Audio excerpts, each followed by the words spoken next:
Vivek Ramaswamy is a man who's been around a lot of high finance. He's an entrepreneur and a really interesting person, sophisticated in the ways of this stuff. He joins us tonight. Vivek, thanks so much for coming on. So they're basically threatening Elon Musk from the podium in the White House because he dares to bring back free speech, but ignoring this Democratic donor? So it's funny, it's this arranged marriage between big government and big business in this country, Tucker. Yes. You know it well. Where actually Elon was a darling, by the way, when he was pushing the climate religion. He only fell out of favor when he started pushing free speech. Now take this guy, Sam Bankman-Fried, who actually goes by SBF in the crypto world, so let's call him SBF. The interesting thing here is he actually bought protection. He played the old Goldman Sachs pre-2008 game. You'll remember this. Goldman Sachs paid for a lot of protection from the government to pay out. It's like an insurance policy when it matters most. When the 2008 financial crisis hit, that's why Goldman Sachs got bailed out while Lehman Brothers didn't.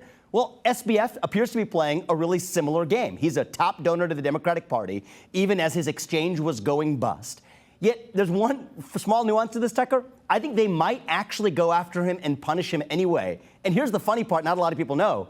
He actually had pledged up to $1 billion in donations this cycle and next. So there were actually a lot of Democrats upset with him that he only gave 30 to 40 million. So if they do go after him, it's because he didn't buy the gold-plated insurance policy. He just stopped at the cheap version of the insurance policy instead. And so if he is indicted, or if he does get in trouble, that'll be one of the lessons of the story for future crony capitalists is pay up for full freight or else you're going to get in trouble.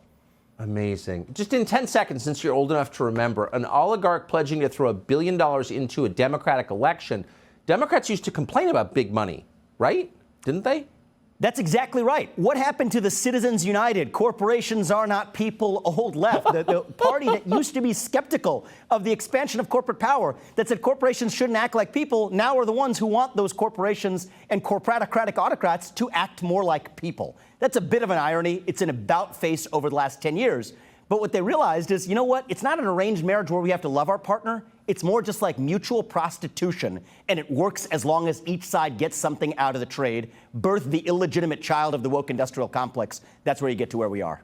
Oh, Vivek, they must really hate you because you can explain it so very well. And I appreciate your doing it here. Thank you.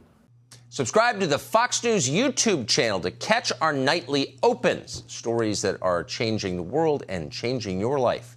From Tucker Carlson Tonight.